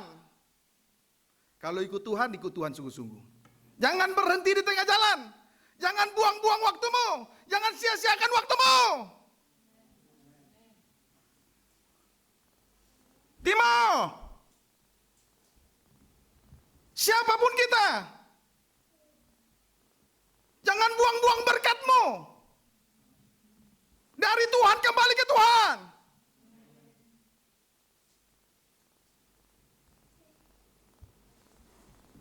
Sudah berapa puluh tahun kita ikut Tuhan. Rut dan Orpa sudah hidup menikah hampir 10 tahun di Moab. Lalu ada kesempatan untuk menuju ke Bethlehem. Tuhan sudah buka jalan untuk menuju ke Bethlehem. Lalu mereka berjalan bertiga, 3 janda berjalan. Tapi di tengah jalan hanya karena dua alasan yang ketiga saja, Orpa kembali ke Moab. Orpa kembali kepada kekafiran. Sungguh ironis. Dia buang-buang waktu. Dia menyanyiakan kesempatan yang ada. Sangat ironis sekali. Disayangkan sekali. Bangsa kafir, kita ini bangsa kafir. Kalau Tuhan sudah buka jalan untuk kita boleh menjadi bilangan Tuhan, bersyukur. Jangan sia-siakan kesempatan yang ada. Kalau akhirnya nanti kita bisa menjadi bagian dari tubuh Kristus, mempelai Tuhan, bersyukur. Tapi Orpa tidak mengerti rencana Allah yang besar. Hanya ujian sepele saja. Langkah ujian pertama sudah lolos. Dia merasa bahwa Kristus Yesus, dia kepala gereja mempelai pria surga. Dia suami yang bisa menjadi perlindungan yang teguh, yang aman. Yang kedua juga begitu. Puji Tuhan, dia lulus. Tetap merindu untuk menjadi mempelai Tuhan. Tapi yang ketiga, hanya ada kata, hanya mendengar kata, tidak ada pengharapan. Langsung menciut rencana Allah yang besar tidak menjadi bagian daripada Orpa. Untuk rencana Allah yang besar itu adalah pesta nikah loh, Saudara. Amin, Saudara. Tidak ada yang lain, rencana yang lain. Rencana Allah yang besar adalah masuk dalam perjamuan malam kawin anak domba. Tetapi Ruth Orpa tidak masuk dalam rencana Allah yang besar. Bagaimana dengan kita? Mau sia-siakan kesempatan emas ini? Tuhan mau datang. Saya kira pembukaan firman di sore petang ini bukan satu kebetulan. Dan saudara juga ada di tempat ini bukan kebetulan. Karena saudara harus mengerti juga rencana Allah yang besar.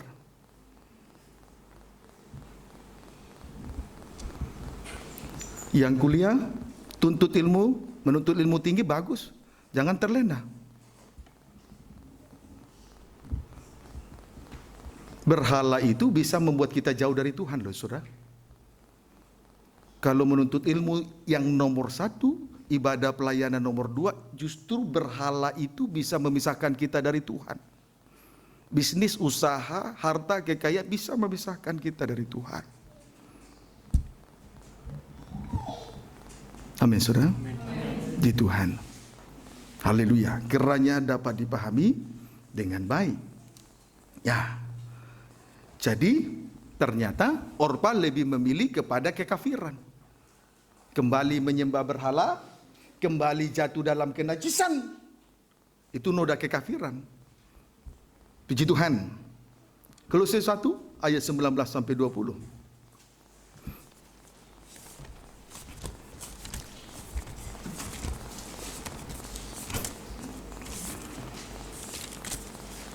Kolose 1 ayat 19 sampai 20. Demikian firman Tuhan. Ya.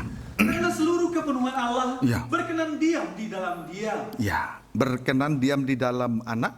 Terus? Dan oleh Dialah Ia memperdamaikan segala sesuatu Ya. dengan dirinya. Memperdamaikan oleh Dialah, oleh Kristus, oleh anak. Bapa memperdamaikan segala sesuatu dengan diri Bapa. Terus? Baik yang ada di bumi Ya. maupun yang ada di sorga. Ya. Sesudah Ia mengadakan pendamaian oleh darah salib Kristus. Ya, puji Tuhan. Seluruh kepenuhan Allah berkenan diam di dalam Dia. Puji Tuhan.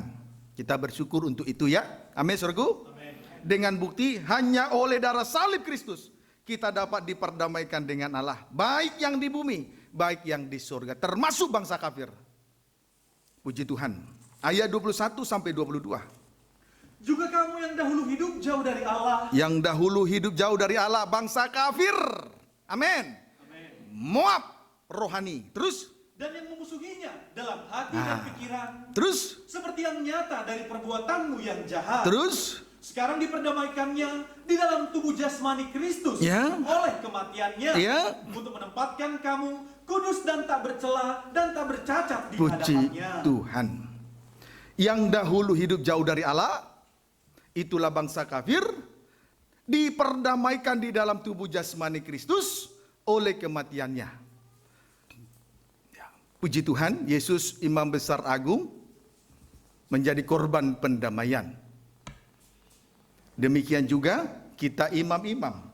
Kedudukannya antara Allah dengan manusia berdosa. Tugasnya memperdamaikan dosa manusia kepada Allah. Itu tugas kita. Berarti kitalah yang menjadi korban.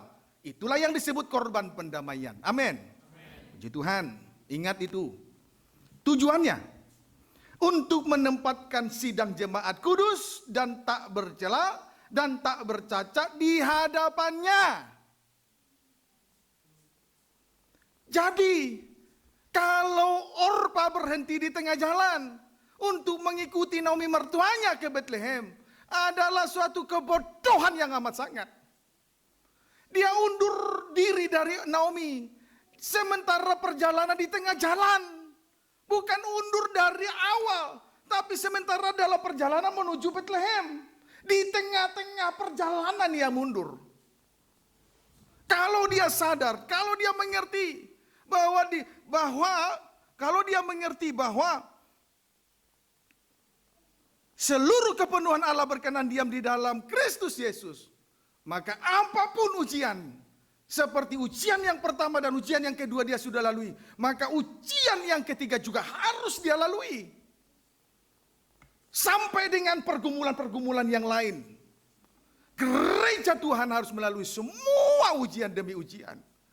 Saya tahu, selama kita mendiami kemah ini, kita tidak lepas dari pergumulan. Banyak menanggung penderitaan.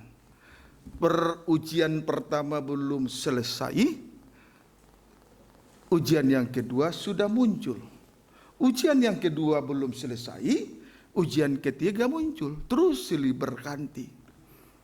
Tapi itu harus kita lalui. Bertekun dalam iman. Dan sabarlah dalam pengharapan. Sebetulnya begitu. Tapi Orpa tidak mengerti rencana Allah yang besar. Dia hanya mengerti berhala-berhala. Kalau pekerjaan nomor satu, pendidikan tinggi nomor satu, itu berhala. Orpa hanya mengerti sebatas di situ. Tapi dia tidak mengerti rencana Allah yang besar. Sangat disayangkan ya, betul ya. Tapi kita tidak demikian, betul? Haleluya.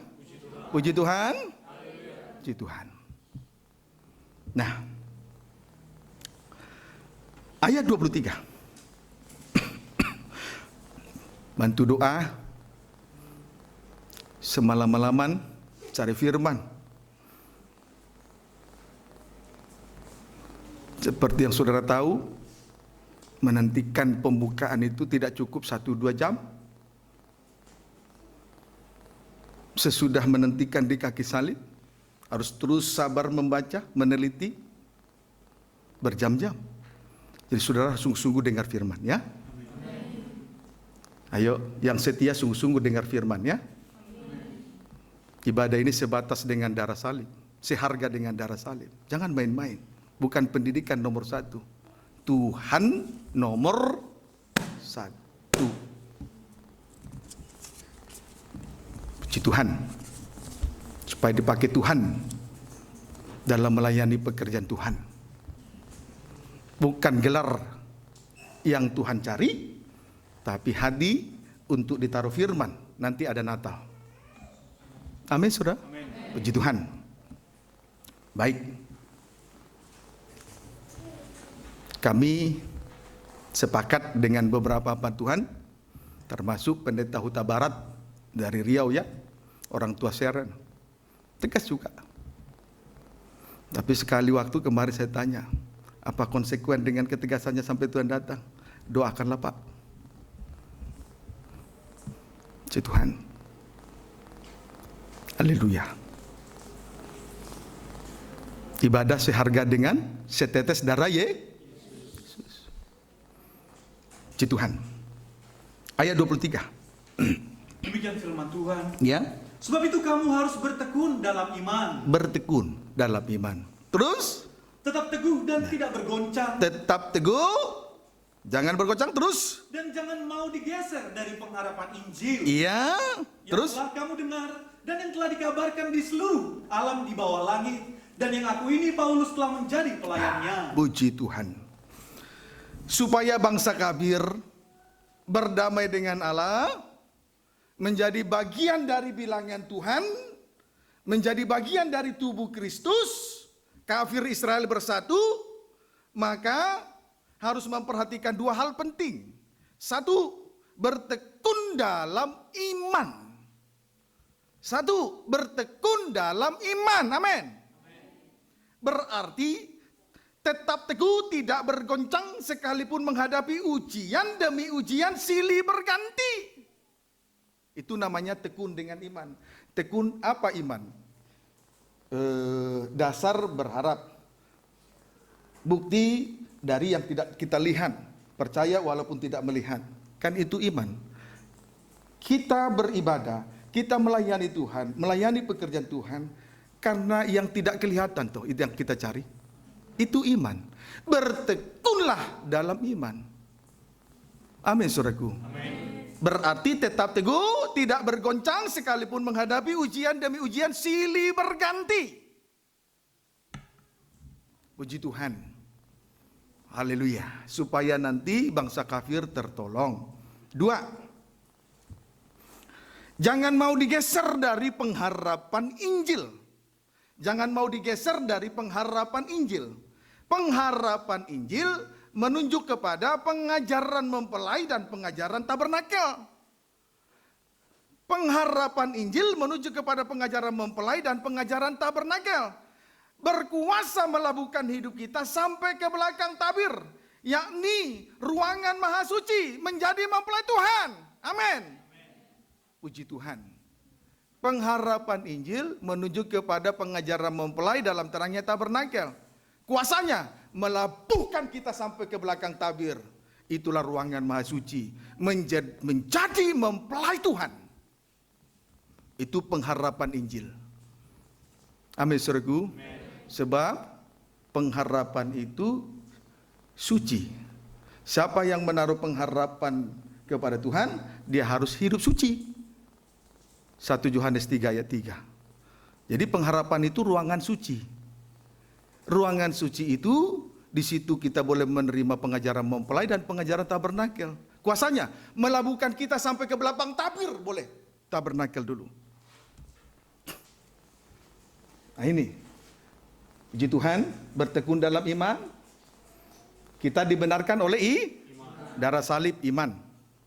Lalu sesudah itu bertekun dalam, kemudian tuh pengharapan Injil. Puji Tuhan. Jangan mau digeser dari pengharapan Injil. Pengharapan itu berarti hidup suci. 1 Yohanes 3 ayat 3. Tetapi pengharapan itu juga adalah sau yang kuat. Pengajaran mempelai dan pengajaran tabernakel adalah sau yang kuat. Mengapa? Karena dia akan melabuhkan kita sampai di belakang tabir, ruangan maha suci. Puji Tuhan. Ruangan maha suci berarti menjadi mempelai Tuhan. Tanpa cacat, tanpa celah. Kiranya dapat dipahami dengan baik. Amin. Puji Tuhan. Jadi pengajaran mempelai dan pengajaran tabernakel adalah sau yang kuat dan aman bagi jiwa kita. Kita kembali membaca Rut 1 ayat 14. Rut 1 ayat 14. Demikian firman Tuhan. Ya. Menangis pula mereka dengan suara keras. Ya. Lalu Orpa mencium mertuanya itu minta diri. Ya. Tetapi Rut tetap berpaut padanya. Puji Tuhan. Sebaliknya, Rut tetap berpaut kepada Naomi. Sebaliknya, Rut tetap berpaut kepada Naomi mertuanya itu. Oleh sebab itu, di dalam menghadapi 3 ujian di atas tadi dan menghadapi persoalan-persoalan apapun di atas muka bumi ini, kita harus tetap bertahan dengan iman yang teguh. Amin. Dan jangan mau digeser dari pengharapan Injil. Puji Tuhan. Haleluya. 1 Korintus 15 ayat 58. 1 Korintus 15 ayat 58. Demikian firman Tuhan. Iya. Karena itu saudara-saudaraku Ya. yang dikasihi, Terus berdirilah teguh. berdirilah teguh, Jangan goyah. jangan goyah. Berdirilah teguh, jangan goyah. Bertekun dalam iman. Mana tadi coba? Dena. Nah, ini. Berteguh dalam iman. Berdiri teguh, bertekun dalam iman. Kita dibenarkan oleh iman. Jadi dalam iman berarti setelah percaya pintu gerbang, berarti alat pertama yang ditemukan misbah korban bakaran. Puji Tuhan. Itu menuju pertobatan, baru kolam pembasuhan tembaga. Itu berbicara tentang baptisan. Kristus mati bangkit. Puji Tuhan. Berdiri teguh. Kalau dikaitkan dengan anatomi manusia, maka mezbah korban bakaran ada di antara tulang matahari dengan lutut, berarti di tungkai bawah. Sedangkan kolam pembasuhan tembaga, baptisan Kristus, baptisan air, mati bangkit, itu ada di antara lutut dengan pangkal paha, berarti tungkai atas. Berdiri teguh, amin. Berdiri teguh. Itu dasar kita untuk memikul pelayanan di ruangan suci. Amin, saudaraku. Amin. Puji Tuhan. Haleluya. Puji Tuhan. Terus, Jangan goyah. itu berdiri teguh. Mezbah korban bakaran, tungkai bawah. Kolam pembasuhan tembaga, tungkai atas. Terus, Dan giatlah selalu dalam pekerjaan Tuhan. giatlah selalu. Roh yang bernyala-nyala, pintu kemah. Terus, Sebab kamu tahu bahwa dalam persekutuan dengan Tuhan, Ya. jeripayahmu tidak sia-sia. sebab kita tahu, dalam persekutuan dengan Tuhan, jeripayah tidak sia-sia. Amin. Jangan undur sekalipun menghadapi ujian demi ujian. Jeripayah persekutuan kita dengan Tuhan, jeripayahmu tidak sia-sia. Puji Tuhan, PPT 27, 28, 2 hari dalam 3 sesi sudah di depan mata. Ayo, untuk menopang ini perlu mezbah korban bakaran dan kolam pembasuhan tembaga. Amin. Bertobat, lahir baru, penuh Roh Kudus. Giat selalu, berkobar-kobar. Jangan menjadi lemah. Puji Tuhan. Ini loh enaknya pengajaran mempelai dan pengajaran tabernakel. Terukur sampai kita digiring masuk surga. Terukur. Nggak asal main comot ayat. Puji Tuhan. Kiranya dapat dipahami dengan baik. Nah, jadi saudara, kita bersyukur Tuhan Yesus baik. Dia juga rupanya memperhatikan bangsa kafir, bayangan Moab tadi. Amin. Haleluya. Puji Tuhan. Nah, sekarang pertanyaannya, mengapa harus bertindak dengan 2 hal di atas? Berdiri teguh, bertekun dalam iman, kemudian jangan digeser dari pengharapan Injil. Tadi 2 pertanyaan di atas toh? Betul?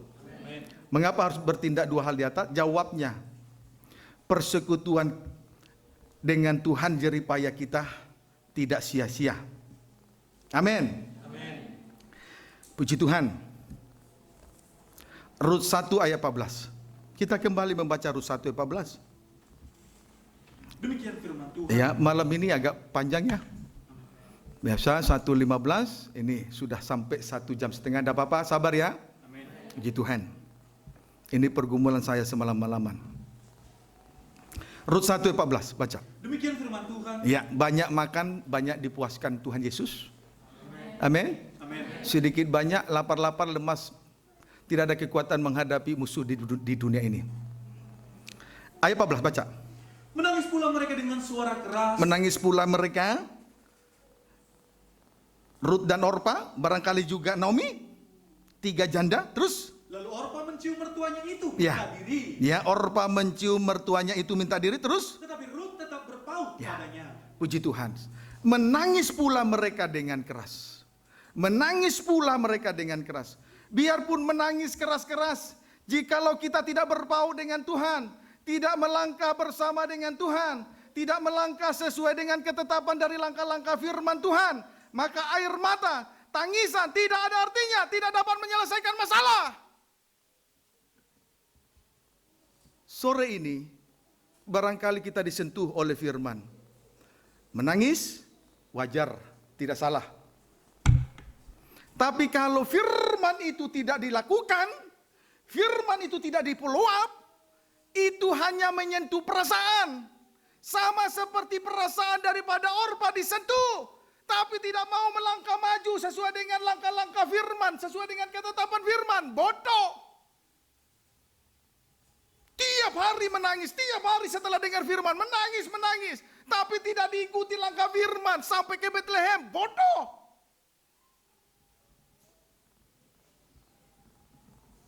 Tidak bijaksana. Tidak dilarang menangis. Saya yakin kalau saudara dengar firman sungguh-sungguh, tidak menoleh ke kiri ke kanan, pasti hancur hatimu. Tapi yang Tuhan mau, apa yang kau dengar, tindak lanjuti. Apa yang kau dengar, tindak lanjutin. Puji Tuhan. Kiranya dapat dipahami dengan baik. Haleluya. Nah, ayat 15-17. Tetapi Rut tetap berpaut dengan Naomi. Itu yang Tuhan mau. Nanti berjalan terus. Naomi ini gambaran dari gembala. Ayo ikuti gembala. Sejauh ini kita sudah digembalakan oleh pengajaran mempelai dalam terangnya tabernakel. Kita sudah digembalakan, ikuti saja. Kemana saja dia mau, ikuti saja. Yang pasti kita dibawa dalam rencana Allah yang besar. Perjalanan rohani kita akan berhenti pada satu titik. Pesta nikah anak domba. Tidak lain tidak bukan. Bukan soal berkat ya, amin. Di Tuhan. Terus 15-17. Berkatalah Naomi, Ya. telah pulang iparmu kepada bangsanya. Ternyata setelah Orpa pulang, Naomi ini tidak berhenti menguji Rut. Ujian pertama untuk sendiri, seorang diri. Tadi 3 ujian untuk mereka berdua, Rut dan Orpa. Tapi setelah Orpa pulang, tidak berhenti Naomi ini menguji. Bayangkan loh saudara. Jadi ujian yang dihadapi oleh Rut ini tidak sedikit, tidak kecil. Silih berganti, tidak berhenti, tidak berkesudahan. Puji Tuhan. Saudara, belajar bijaksana, dewasa. Jangan cengeng. Tidak menyelesaikan masalah. Tetapi kalau hamba Tuhan menangis seperti Rasul Yohanes di Pulau Patmos, karena tuntutan firman, tuntutan pembukaan firman menyelesaikan masalah. Amin. Puji Tuhan. Haleluya. Nah, saudara, terus ayat berapa? 15 baca. Berkatalah Naomi, Ya. telah pulang iparmu kepada bangsanya, Ya. dan kepada para allahnya. Ya. Pulanglah mengikuti iparmu itu. Pulang. Oh, luar biasa. Ayat 16. Tetapi kata Rut, Ya. janganlah desak aku meninggalkan engkau, Terus. dan pulang dengan tidak mengikuti engkau. Terus. Sebab kemana engkau pergi, Ya. di situ jugalah aku pergi. Terus. Dan di mana engkau bermalam, Ya. di situ jugalah aku bermalam. Terus. Bangsamulah bangsa. Bangsamulah bangsaku, menjadi bilangan Israel. Terus. Dan Allahmulah Allahku. Allah yang hidup, bukan lagi Allah bangsa kafir, Allah yang mati. Bisa uang, bisa kedudukan, bisa jabatan, bisa harta, usaha, bisnis, dan lain sebagainya. Itu bangsa kafir. Di luar Tuhan, Tuhannya sudah ada. Apa yang sudah saya sebut. Tapi Rut berkata, bangsamu, bangsaku. Allahmu, Allahku. Betapa bijaksananya Rut ini. Semoga si Rut bijaksana. Di Tuhan. Amin. Jadilah Rut-Rut di akhir zaman ini. Bijaksana. Terus baca. Di mana engkau mati, Ya. aku pun mati di sana. Terus. Dan di sanalah aku kiranya dikuburkan. Terus. Beginilah kiranya Tuhan menghukum aku. Ya. Bahkan lebih lagi daripada itu. Terus. Jikalau sesuatu apapun memisahkan aku dari engkau selain daripada maut. Puji Tuhan. Orpa kembali kepada kekafiran, namun Rut tetap mengikuti Naomi, mertuanya itu, sekalipun ia didesak dengan ujian-ujian berikutnya. Puji Tuhan. Tidak sedikit orang Kristen berhenti di dalam mengikuti Tuhan. Langkah rohaninya berhenti mengikuti Tuhan. Karena didesak oleh persoalan-persoalan dan dihimpit oleh banyaknya masalah. Akhirnya ngambek. Dia salahkan Tuhan.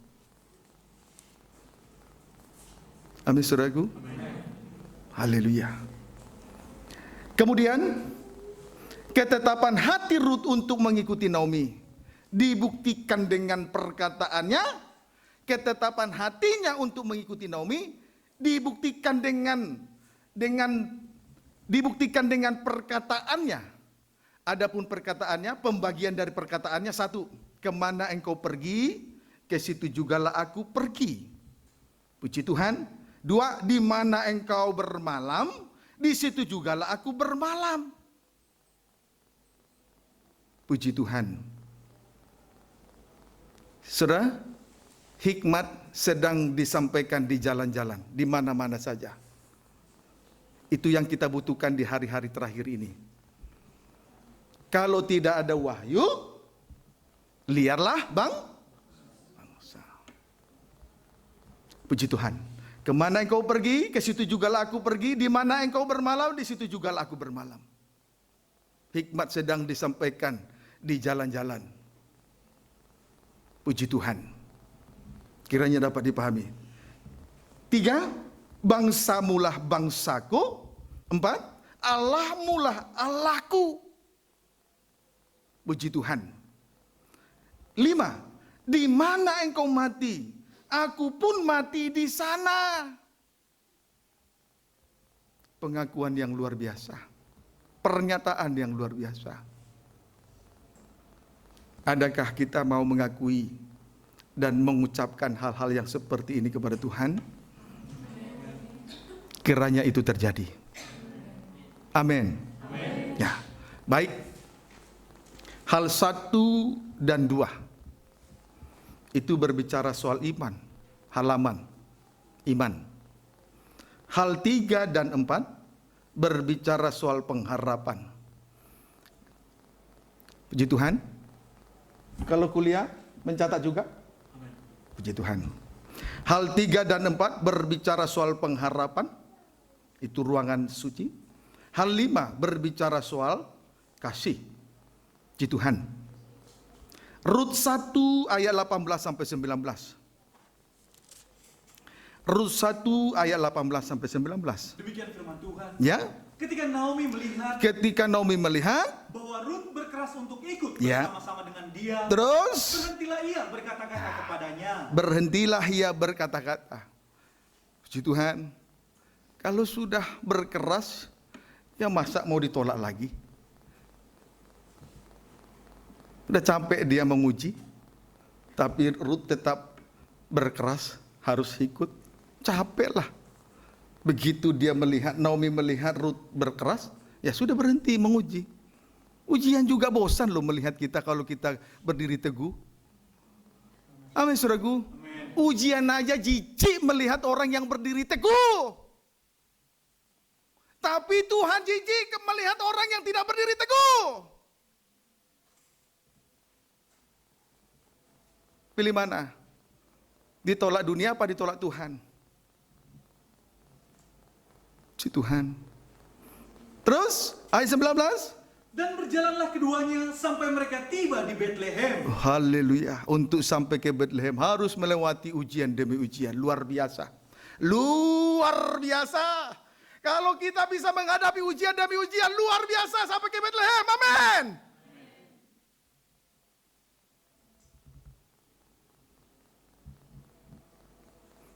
Ujian aja cicik lo melihat orang yang berdiri teguh. Cicik dia melihat, oh udah cicik kita. Padahal dia yang cicik.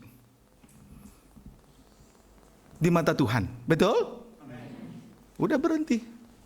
Sampailah Rut dan Naomi di Betlehem. Natal terjadi. Haleluya. Natal terjadi. Puji Tuhan. Haleluya. Tuhan Yesus baik ya. Amen. Berjalanlah mereka sampai tiba di Betlehem. Betlehem artinya rumah roti. Itu tidak bisa disangkal. Betlehem artinya rumah roti sebab Yesus lahir di Betlehem. Dibaringkan di palungan. Menunjukkan bahwa Yesus adalah roti hidup. Roti yang turun dari sorga. Sebab palungan adalah tempat makan minum domba-domba. Amin. Singkatnya, Rut akhirnya mengalami Natal setelah melewati perjalanan yang panjang, perjuangan yang berat dan luar biasa. Puji Tuhan. Iman, kemana engkau pergi kita Ke situ juga aku pergi, di mana engkau bermalam, di situ juga aku bermalam. Pengharapan. Bangsamulah bangsaku, Allah mula Allahku. Puji Tuhan. Amin, saudaraku. Puji Tuhan. Bangsanya Tuhan itu Imam Ar-Rajani. Itu pengharapan. Orang melayani Tuhan itu berarti harapannya besar. Amin, saudaraku. Kemudian kasih berfungsi sebagai pengikat yang mempersatukan dan menyempurnakan. Itu sebabnya Rut berkata, aku tidak akan terpisah dari engkau kecuali maut. Puji Tuhan. Jadi saudara, jaminan dari roti hidup atau jaminan Natal pada malam ini, kalau kita kaitkan Injil Yohanes pasal 6, ada 3. 1, tubuh dan darah. Kalau kita menikmati roti dan tubuh dan darah, itulah pribadi Yesus tadi yang dibaringkan di palungan. 1, dibangkitkan pada akhir zaman, ayat 54. 2, satu dengan Tuhan, ayat 56. Nanti selidiki di rumah masing-masing. 1, dibangkitkan pada akhir zaman, puji Tuhan.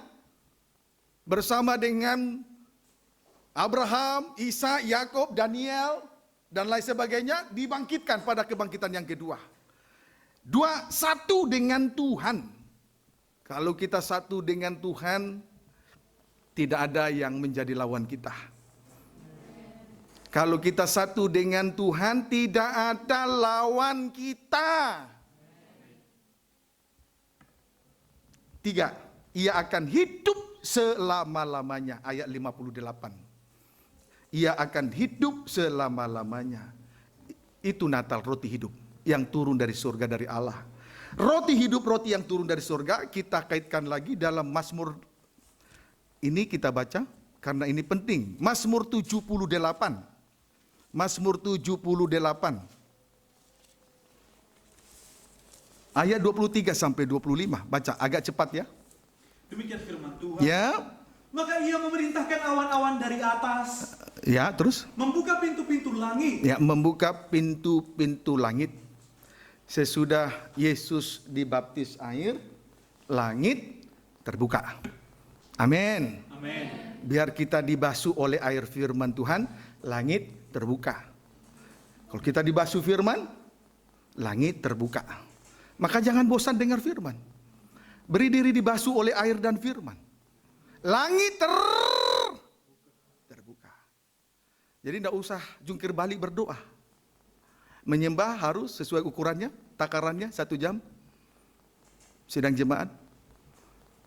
Tapi jungkir balik untuk memohon tidak usah. Beri dibasuh oleh air firman. Langit terbuka. Puji Tuhan. Itu pentingnya. Jadi jangan doa-doa memohon nomor 1, tapi memalingkan diri kepada firman. Doanya kejian. Terus?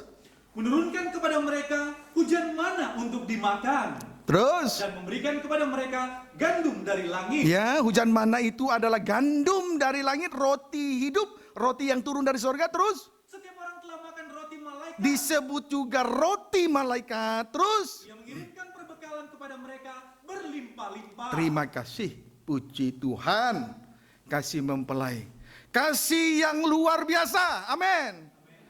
Roti hidup, roti yang turun dari surga. Disebut juga dengan gandum dari langit. Yaitu roti malaikat. Roti malaikat artinya firman penggembalaan yang terus menggembalakan kerohanian kita. Itulah perbekalan yang berlimpah-limpah. Amin. Firman penggembalaan dalam penggembalaan GPT Betania Serang dan Cilegon ini sekedar mengingatkan saja. Untuk ibadah pendalam Alkitab disertai dengan perjamuan suci adalah kitab Rut. Firman penggembalaan untuk ibadah raya minggu untuk sementara ini berada pada Wahyu pasal 11 ayat yang ke-7. Firman penggembalaan untuk ibadah doa penyembahan untuk sementara ini berada dalam Kolose pasal 3 ayat 9. Tetapi firman penggembalaan untuk pemuda remaja tentang studi Yusuf, Kejadian pasal 39 untuk sementara ini. Inilah perbekalan yang berlimpah-limpah, tidak berkesudahan, membawa kita sampai ke Bethlehem. Amin. Puji Tuhan. biar kita dibasuh oleh air firman. Langit terbuka. Langit terbuka. Amin. Kalau sudah langit terbuka, apa saja Tuhan nyatakan sebagai tanda kasih dan kemurahan. Itulah kasih mempelai. Bukankah tadi Naomi ini yang gambaran dari gembala berbicara soal suami? Ujian pertama suami, ujian yang kedua suami, ujian yang ketiga suami. Cuman ada tambahannya. Tidak bisa diharapkan lagi. Mendengar tambahan ini, gugurlah iman daripada Orpa. Amin, saudara. Tapi Rut, inilah gambaran dari bangsa kafir, mewakili bangsa kafir untuk menjadi mempelai Tuhan. Amin. Puji Tuhan. Saya berharap kiranya firman itu dimateraikan dalam loh daging kita, dituki di hati kita, jangan berlalu begitu saja. Amin, saudara. Kasih mempelai sedang membebat hati kita sekarang ini. Kalaupun ada ujian demi ujian, jangan berhenti. Yang kuliah tidak ada uang, jangan berhenti. Saya juga sempat sekolah Alkitab di Lempinel Makassar. Tidak ada uang beli sabun. Pas waktu itu bunda tidak ada uang juga ngontrak di Bekasi. Lalu terpaksa carilah sabun sedikit ada di selokan dari kamar mandi. Saya tangkap pergi. Saya tangkap tidak dapat. Ini kecil-kecil tidak dapat. Tangkap tidak dapat. Ternyata licin ya, susah. Akhirnya saya berusaha dapat juga. Itulah saya pakai untuk mandi. Jangan karena ujian sedikit berhenti di tengah jalan. Terus lanjut. Demi sasaran akhir, pesta nikah anak domba. Amin, saudaraku. Puji Tuhan. Setelah itu saya menjadi pengerja 1 tahun lebih di Banyuwangi. Juga di GPT. Sesudah pengerja masuk di Provinsi Banten, bukan keinginan saya, Tuhan yang bawa betul. Karena saya tidak pernah berpikir ke sini. Sesudah sampai di sini, saya tidak bisa bayangkan, ternyata Banten ini setengah mati sengsoronya buka pelayanan. Saya baru tahu. Seperti Daniel di gua singa, saya berpikir seperti itu. Tuhan, betul-betul saya ini Daniel ya Tuhan. Setiap hari menangis, melangkah. Kemana saja langkah ini di bawah Tuhan. Perut kosong. Membuka pelayan, tidak ada sidang jemaat. Belum ada kolekte. Belum ada perpuluhan. Saya hanya bisa menangis saja. Itu ujian sedikit. Jangan berhenti ya. Walaupun sempat berpikir, kok menderita sekali ya menjadi hamba Tuhan. Pada waktu itu tahun 2011, ada lagi panggilan kerja dari tambang emas Newmont, NTB. Karena saya mantan dari tambang emas di Tembagapura. Wah, menggiurkan. Gaji waktu itu luar biasa. Kala UMR sekarang. Berapa puluh tahun lalu. Hampir 20 tahun yang lalu. Menggiurkan. Semua fasilitas dilengkapi. Tapi saya tanya Bunda, bagaimana Bunda? Bunda juga kalau soal uang cepat-cepat. Waktu itu sengsoronya minta ampun. Udahlah kalau kerja ya kerja. Loh, suruh saya dulu jadi hamba Tuhan. Saya tidak pernah ingin jadi hamba Tuhan. Kok ini terbalik? Tidak Bunda. Saya mau jadi hamba Tuhan saja. Ujian demi ujian terlewatkan. Oleh kemurahan Tuhan. Tuhan beri kekuatan yang luar biasa. Bukan oleh kekuatanku. Jangan berhenti ya. Yang belum mendapat pekerjaan ya. Amin saudara. Onesimus Maria jangan berhenti. Oke, Amang jangan berhenti. Lanjut terus. Nanti yang sudah kembali ke kapal ingat GPT Betania ya. Terus ikuti live streaming. Kasih Tuhan, kasih mempelai sedang membeban hati kita. Ingin Tuhan mau sembuhkan luka-luka batin kita. Hati yang hancur ini ya. Dia memang melukai tadi firman-Nya. Pedangnya melukai kita tadi firman-Nya. Tapi Tuhan mau sembuhkan kita, mau bebat hati kita pada petang sore ini. Tuhan Yesus memberkati kita semua.